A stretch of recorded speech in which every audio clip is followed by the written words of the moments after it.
আসসালামু আলাইকুম সবাইকে। চলে এলাম মালয়েশিয়ার ইন্টারন্যাশনাল এয়ারপোর্ট KLIA-1-এ।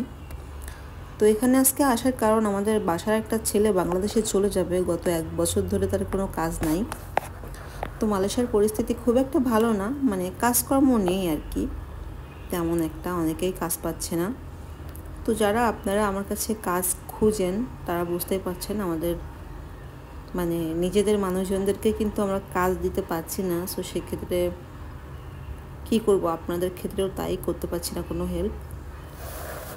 তো এই যে সামনে আর কি আমাদের গাড়িটা পার্কিং করব, পার্কিং করে একটু প্লেন আসা যাওয়া আপনাদেরকে একটু দেখাবো। মালয়েশিয়ার একটা জিনিস আপনাদের ভালো লাগবে, যেটা হচ্ছে ওদের প্লেনগুলো কিন্তু ওরা একবারে রাস্তার পাশেই পার্ক করে,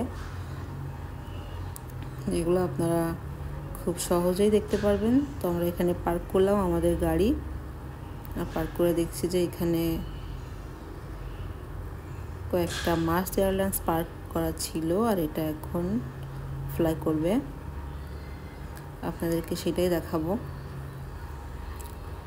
তো আসলে কি বলবো বলেন, মালয়েশিয়াতে এখন এমন অবস্থা যে মানুষজন কাজ না পেয়ে চলে যাচ্ছে, আবার কিছু কিছু লোক মানে মালয়েশিয়াতে আসতে চাচ্ছে কাজের জন্য। সেদিন শুনলাম যে একটা ছেলে আত্মহত্যা পর্যন্ত করেছে মালয়েশিয়াতে আসতে পারছে না বলে। তো আমি বলবো যে যারা আসেন নাই তারা ভালোই করেছেন, এখানে এখন কাজ নাই, আমাদের বাসার ছেলেই চলে যাচ্ছে কাজ না পেয়ে।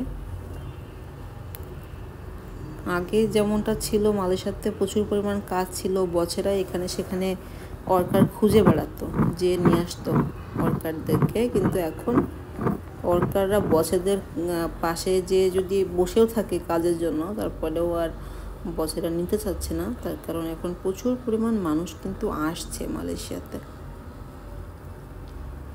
তো এই হলো অবস্থা মালয়েশিয়ার। তো এখানে দেখলাম যে ট্রেন আছে, এই ট্রেনটা কিন্তু আপনার KL সেন্টার থেকে KLIA পর্যন্ত, এই যে এটা এয়ারপোর্টে আসে এই ট্রেন সরাসরি। তো আপনারা যারা আর কি এয়ারপোর্টে আসতে চান তারা কিন্তু এটা ব্যবহার করতে পারেন।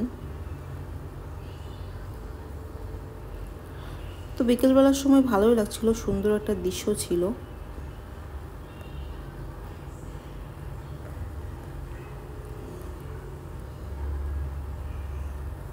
তো এখানে গেলে বাংলাদেশের কথা প্রচুর মনে পড়ে, যে আমাদের বাংলাদেশের শেষ আর মালয়েশিয়ার শুরু কিন্তু এখান থেকেই হয়েছিল। আমার তো 2015 সালে এখানকার শুরু হয়েছে। তো দেখলাম যেহেতু বিমান, এখন চলে যাচ্ছি।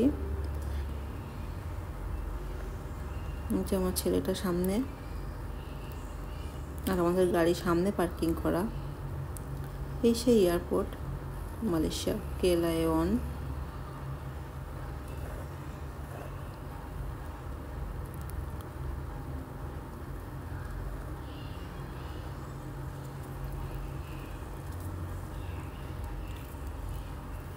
এদের এয়ারপোর্টের ডিজাইনটা আমার কাছে ভালো লাগে, অনেক সুন্দর একটা এয়ারপোর্ট।